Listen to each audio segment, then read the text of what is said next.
The porcelain in your home is more than likely a replica. In fact, 99% of porcelain exported from China are not the original authentic pieces. Majority are reproductions, and what we call fakes are actually when the seller tries to sell you a replica as though it were original. The forgers are actually usually very expertise, as even the sellers or auctioneers themselves are unable to differentiate a real from a fake. And some could even fetch up to $100,000 US. Welcome to China's lesser known places. Today we're exploring Jingdezhen, aka China's porcelain city in Jiangxi province. Locals here enjoy their food spicy, with almost all food garnished in spices. Hot stuff for those in the mood for spicy food. With an area over 2,000 square miles, Jingdezhen homes mountains of over 5,000 feet in elevation. Near Jingdezhen is a remote mountainous village known as Yaoli, a place that once flourished in ceramics and crafting. Locals of the surrounding region maintain the old ways of living and pass down traditions of making ceramics. This entire region is rich in natural resources, with the Chang River flowing from the north to the south, and it has been instrumental for successful development in Jingdezhen. In fact, the process of porcelain making begins with mining muddy kaolin clays and white porcelain rocks, then combining them. This is called baidunzi, very solid bricks, but they're very fragile. This is where Jingdezhen got its start in porcelain, and so thus porcelain became the crux of the entire region over a millennium. Do we get to keep this afterwards? I'll give it to your cat. Jingdezhen, formerly known as Changnangzhen, got its name during the Jingde period at the start of the first millennium. The porcelain industry began to grow tremendously during the Yuan dynasty when kilns began being constructed for government staffs. Over time, master techniques were eventually passed down to the public during the Ming and Qing dynasty, at which time porcelain became a widely exported item. European countries began establishing companies to hasten trade for these wares, and as a result, the industry brought China great wealth. In due time, though, Western countries became less dependent on Chinese exports and began imitating their own wares. From the 20th century on, countries began mass-producing porcelain artworks and their replicas from factories fired in high-efficiency gas and electric kilns. This goes to show how the original porcelain artworks using ancient techniques have grown to become a rarity, even further enhancing their value. Can you imagine this is made of porcelain? Yeah, it's unbelievable. Nice I mean, flower. Nowadays, there's porcelain in everything, right? In today's environment, you can see it in your bathroom, you can see it in your kitchen, in your living room. And it's not just, wares. It is also, floor tiles. It's, appliances. I mean, there's just so many uses for it. So now it's just an extremely saturated market. And the best way to truly learn how Jingdezhen birthed such valuable art is by getting to know some of the self-made master artists themselves. 3908一个，这个瓷板呢，3万块钱左右，不管多少，就按大小的。 In our time exploring Jingdezhen, we found that the craftsmen must have a deep emotional connection to their work. 景德镇的工匠啊，只要他热爱自己的工作，爱岗敬业，气势好，有成就，那是有全身投入的。只要他工作非常的爱，有深厚的情怀，很受消费者的欢迎啊。 When it comes to high-end ceramics, every bit of detail counts.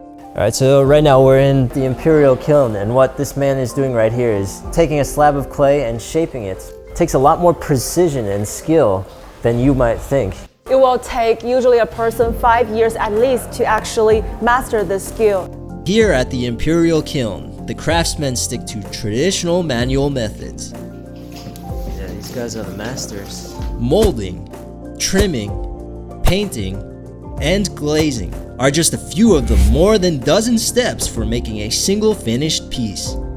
Okay, so at this step in glazing, what she's trying to do is turn that into this, which basically gives it that shiny texture and that extra layer of smoothness and whiteness. And color will change as well. And yes, after it's baked, the black will turn to a bluish color. Baking, not just from modern kilns, but particularly from using the old traditional baking methods, has been the final step that has made all the difference in quality for Jingdezhen's unique fine ceramics. So this kiln here was constructed in 1915. These can actually still imitate how the pottery was made back in the ancient days. The pottery here is baked at 1300 degrees, if you can imagine what that feels like. And it's placed here for 3 days. Despite the great lengths required to make a single piece of Jingdezhen artwork, finding a buyer still presented to be a major task in itself. 最大的困难是这样的，我觉得对我们的消费者要有欣赏能力，要产生爱好。这个作品好在哪里？为什么值得收藏、值得买？他不懂、看不懂，他不感兴趣，他就不买了。所以我们国家现在对中小学生要提倡美育教育。 And even more difficult was getting their original works sold and appreciated against an industry full of forgers. 有人假如市面上对我的作品有复制的或者仿我的，证明我的作品有市场，大家喜欢，通过仿我的或者是多赚钱、多卖钱，但是目的是这个很简单。 The industry has gotten so complex that fully crafted masterpieces aren't the only thing getting replicated and faked either. Shards are actually a highly sought item and somewhat valuable to people because it helps them compare the porcelain from ancient times to the one of modern times. Oftentimes sellers would even imitate things like this at a high value just because of that reason. So how exactly can we tell authentic handmade ceramics from their factory-made replicas? Okay, so when it comes to factory and handmade, there are some slight discrepancies. So for instance, if you look closely on this one, you can see that there's almost a bit of pixelation while this one has strokes. Second, if you look at the bottoms here, the bottom on this one is rounded and the bottom on this one is a lot sharper. You can feel it with your hand. For this one, you can tell that it was made by a knife. Pinch here, you can tell the difference between the thickness. The handmade one will have a thinner finish. And fourthly, by rubbing here, you can tell the difference from the drag. The handmade one will have a lot less drag. But for those without expertise in this area, there are now smarter ways for people to buy ceramics, while simultaneously giving these Jingdezhen ceramics craftsmen a greater chance to promote their hard-earned work.